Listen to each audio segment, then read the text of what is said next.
15-20 हज़ार रुपये पेट्रोल के लगते, यहाँ तो 1000-2000 भी नहीं लगता। और पहले 6 महीने मुझे पता ही नहीं था, मैं जिस बिल्डिंग में रहता हूँ कॉमन मीटर में ही कनेक्शन लग गया था।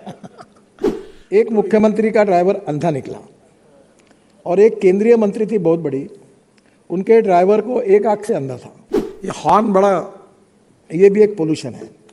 तो अभी मैंने ये एक्ट निकाल रहा हूँ कि हॉर्न के बजाय तबला का आवाज़ आए, बांसुरी का आवाज़ आए, हारमोनियम का आवाज़ आए, शंख आवाज़ आए, ताकि कान में अच्छा लगे। मैं रोज़ प्राणायाम करने के लिए 12वें मंजिले पे बिल्डिंग में बैठता हूँ, रोज़ नीचे से थर्ड थर्ड पूरा खराब कर। अमेरिका में नहीं मिलता। मेरी लड़की को वो किताब लाई, वो स्टडी कर रही थी, एग्जामिनेशन थी, बहुत कठिन है लाइसेंस मिलता।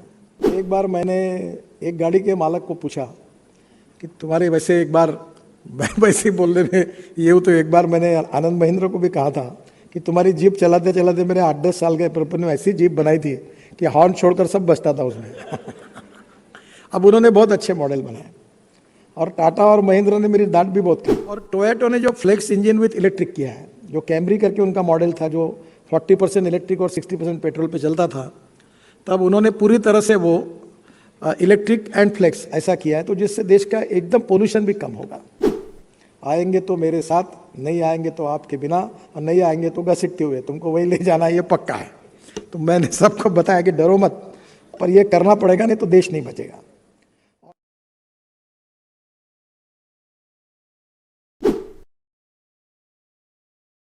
तो मेरा ड्राइवर भी पुलिस वाला था, डीबी कार का, और उस समय मैं महाराष्ट्र का पीडब्ल्यूडी मिनिस्टर था। तो मैंने लोगों को, मेरे ध्यान में आया कि मेरे ड्राइवर अच्छा था, वो उसकी कोई गलती नहीं, उसके आंखों में कैटरेक्ट था, इसके कारण मेरी गाड़ी ट्रक पर जाके पूरी तरह डैश हुई। तो फिर मैंने यहाँ सबको कहा कि ड्राइवर की आंखें जांच करो। तो 40% ड्राइवर सरकारी सेवा में, पुलिस और सरकारी, आपका भी शिरपुरकर साहब ड्राइवर होगा तो कभी टेस्ट किया कि नहीं मालूम नहीं, वो कैटरेक्ट वाले निकले। एक मुख्यमंत्री का ड्राइवर अंधा निकला और एक केंद्रीय मंत्री थी बहुत बड़ी, उनके ड्राइवर को एक आंख से अंधा था और वो नौकरी, एक तो आवाज़ पे गाड़ी चलाता था और एक बड़े राज्य के मुख्यमंत्री का ड्राइवर था। तो पहली बात तो ऐसी है कि मैंने उस समय भी कहा था कि भाई कोई ड्राइवर को कैटरेक्ट होता है तो उसको सर्विस से निकालने की आवश्यकता नहीं, ऑपरेशन करके उसको तुरंत ड्यूटी से निकाल देते। तो डर के कारण वो फिटनेस का सर्टिफिकेट लाते, और फिटनेस का सर्टिफिकेट और ड्राइविंग लाइसेंस कैसा मिलता है ये तो सबको पता है। मैं एक बार विधानसभा में आमदार था, विलासराव देशमुख मुख्यमंत्री थे, तो आरटीओ में मैंने भी जाकर, वो आरटीओ बड़े ट्रांसपेरेंट थे, सभी ऐसे होंगे ऐसा नहीं कहता मैं, उनको पैसे दिए कि ठप्पा मार देते वो सही करके। तो विलासराव देशमुख और आधे मंत्रिमंडल का ड्राइविंग लाइसेंस भेज दिया, पैसे दिए, उन्होंने फटाफट ठप्पे मार के मुझे दिए, मैंने विधानसभा में बताया देखो क्या हो रहा है। अभी ये सिस्टम को मैं जब ट्रांसपोर्ट मंत्री बना तो मैंने काफ़ी स्ट्रिक्ट किया है। अभी कोई भी कितना भी बड़ा आदमी हो, घर में बैठकर ड्राइविंग लाइसेंस नहीं ले सकता। यानी दुनिया में सबसे आसानी से ड्राइविंग लाइसेंस मिलता होगा ऐसा कोई देश होगा तो हिंदुस्तान है। अमेरिका में नहीं मिलता। मेरी लड़की को वो किताब लाई, वो स्टडी कर रही थी, एग्जामिनेशन थी, बहुत कठिन है लाइसेंस मिलता। बहुत अच्छा काम हो रहा है। अभी ये मोहिते बैठे हमारे यहाँ के, यहाँ नागपुर में मैंने कमेटी अपॉइंट की, उसके ये है, और हमने ब्लैक स्पॉट्स आइडेंटिफाई किए। उसमें ये नागपुर के ट्रांसपोर्टर बाबा डवरे भी थे, और उन्हें 2500 स्पॉट आइडेंटिफाई किए। तो पुणे कोल्हापुर रोड पर एक जयसिंहपुर बाईपास था, एक ही स्पॉट पर 170 लोग मरे थे, फिर भी कोई कर्म नहीं सुधरी हुई। यानी सरकारी यंत्रणा इतनी असंवेदनशील और बोथट हुई। तो मैं काफ़ी नाराज हुआ और मैंने कहा इसको सुधारो, तब वो सुधारा गया। तो कहीं ना कहीं रास्ते में पेड़ होते। मुंबई में एक जगह पेड़ था, तो महापौर और एक एक्टिविस्ट एक दूसरे को उन्होंने मारपीट की कि पेड़ नहीं निकालना, पर वो पेड़ बीच में है। अभी भी है, सिद्धिविनायक मंदिर से तुम निकलकर शिवाजी पार्क की तरफ जाते हो, वो कैटरिंग इंस्टीट्यूट के सामने एक पेड़ है। कितने लोगों की डैश हुई है। तो पेड़ तो बिल्कुल नहीं काटना चाहिए, ट्रांसप्लांट करना चाहिए, पर समाज में इसके बारे में एजुकेशन और प्रबोधन करने की बहुत आवश्यकता है। हीरो की ओर से, हीरो का भी बैकग्राउंड मुझे मालूम है।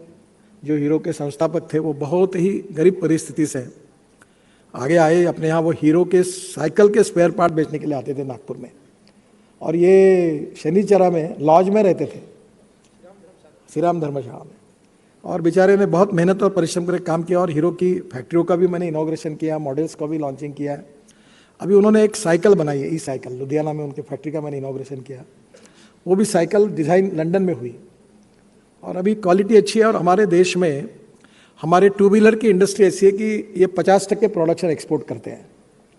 तो टोटल 7.5 लाख करोड़ की ऑटोमोबाइल इंडस्ट्री है और मैं मंत्री हूँ तो भी मैंने तय किया कि इसको 5 साल में 15 लाख करोड़ की करना। तो उसमें हमारा एक्सपोर्ट बहुत बढ़ेगा और विशेष रूप से इसके काफ़ी इंडस्ट्री जो है, वेंडर्स है, उनको काफ़ी रोजगार मिलता है। राज्य सरकार और भारत सरकार को सबसे ज़्यादा जीएसटी देने वाली भी इंडस्ट्री है, सबसे ज़्यादा रोजगार देश में देने वाली इंडस्ट्री है और इसलिए स्वाभाविक रूप से इसमें काफ़ी बदल हुआ। कभी कभी पहले हमारे यहाँ एम्बेसडर और फियाट 2 गाड़ियाँ होती थी।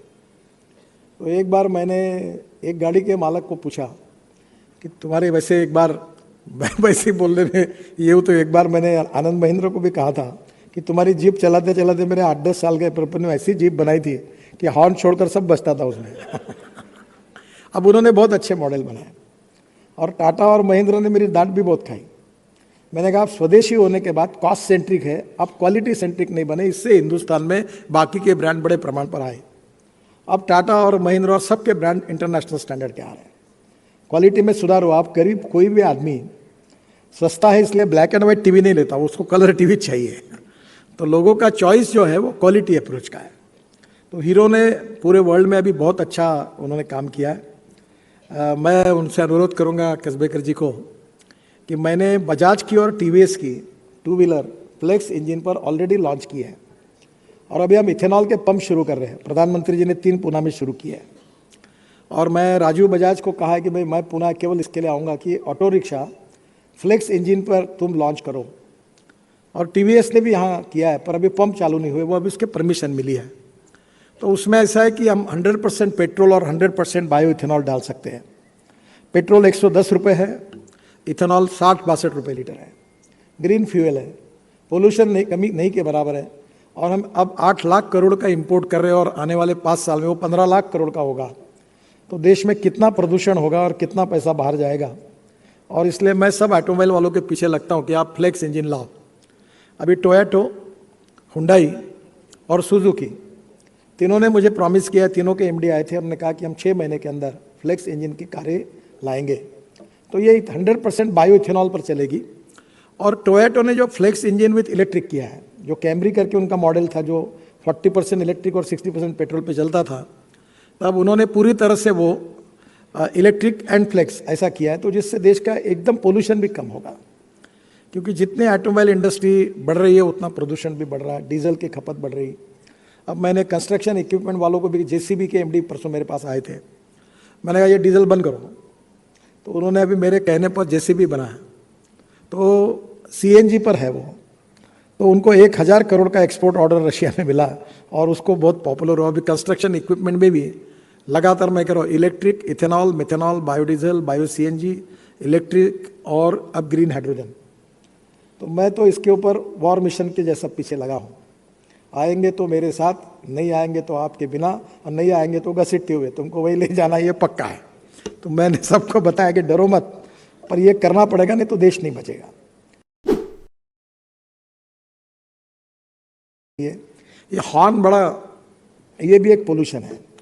तो अभी मैंने ये एक्ट निकाल रहा हूँ कि हॉर्न के बजाय तबला का आवाज़ आए, बांसुरी का आवाज़ आए, हारमोनियम का आवाज़ आए, शंख आवाज़ आए, ताकि कान में अच्छा लगे। मैं रोज़ प्राणायाम करने के लिए 12वें मंजिले पे बिल्डिंग में बैठता हूँ, रोज़ नीचे से थर्ड थर्ड पूरा खराब करता है। तो मेरा आपसे यही अनुरोध है कि एक बार आप ज़रूर ये करिए ताकि इसका भी उपयोग होगा।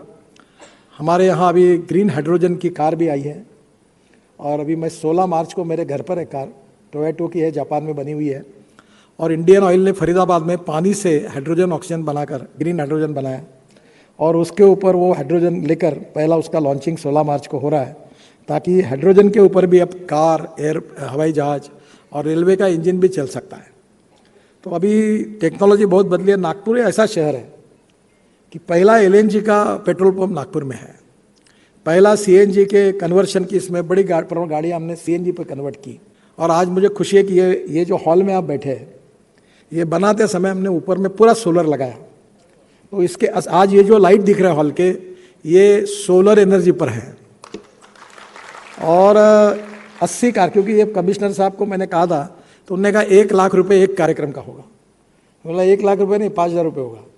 तो बोले इसका इलेक्ट्रिक का बिल ही आएगा। तो बोला कोई प्रॉब्लम नहीं। मैंने कहा इसके ऊपर सोलर बिठा देंगे, और देवेंद्र जी और बावनकुड़े जी से मदद लेकर पूरा सोलर लगाया। तो 80 कार्यक्रम में बिजली मुफ्त है इसमें। और हम लोग अभी रिमोट सेंसर से हमने नागपुर और पूरे महाराष्ट्र के शहरों के ग्रीन लेवल का डाटा इकट्ठा किया, और जो अच्छी ग्रीनरी जिस शहर में होगी उसको अवार्ड देने वाले हैं। और उसमें पता चलेगा कि एक साल में किसने ज़्यादा पेड़ लगाए।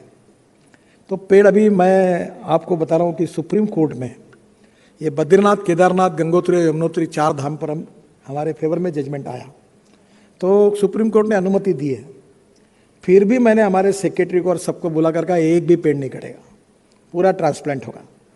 और हम पूरे पेड़ ट्रांसप्लांट करने वाले 1,500 कॉन्ट्रैक्टर देश में तैयार कर रहे हैं कि पेड़ काटना नहीं, पेड़ को ट्रांसप्लांट करना। और ये संभव है, मैं पूरे अनुभव के साथ बताता हूँ, ये संभव है। सर मैं भी बुलेट इलेक्ट्रिक गाड़ी में घूमता हूँ। मैंने बुलेट प्रूफ गाड़ी छोड़ दी मेरी, तो वो गाड़ी में पैसे ही नहीं लगता। 15-20 हज़ार रुपये पेट्रोल के लगते, यहाँ तो 1,000-2,000 भी नहीं लगता। और पहले 6 महीने मुझे पता ही नहीं था, मैं जिस बिल्डिंग में रहता हूँ कॉमन मीटर में ही कनेक्शन लग गया था। तो इलेक्ट्रिक का खर्चा ही नहीं है कुछ, और वो भी सोलर होगी। तो यहाँ इस हॉल के नीचे में जो पार्किंग है वहाँ चार्जिंग स्टेशन भी तैयार किया है सोलर पर। तो यहाँ अपनी गाड़ी भी चार्ज कर सकते हैं, आपकी स्कूटर भी घर में आप चार्ज हो सकती है, क्योंकि चार्जिंग टेक्नोलॉजी आई है। लिथियम आयन बैटरी के साथ उस केमिस्ट्री में भी काफ़ी मेरे विभाग भी प्रोत्साहित करता है कि लिथियम आयन के साथ sodium ion, zinc ion, aluminium ion भी केमिस्ट्री में विकसित हो रही है। ग्रीन हाइड्रोजन भी अब जल्दी आएगा, और इसलिए डीजल और पेट्रोल से मुक्ति मिलनी चाहिए। और ये नहीं हुआ तो देश के प्रदूषण की समस्या बहुत गंभीर है।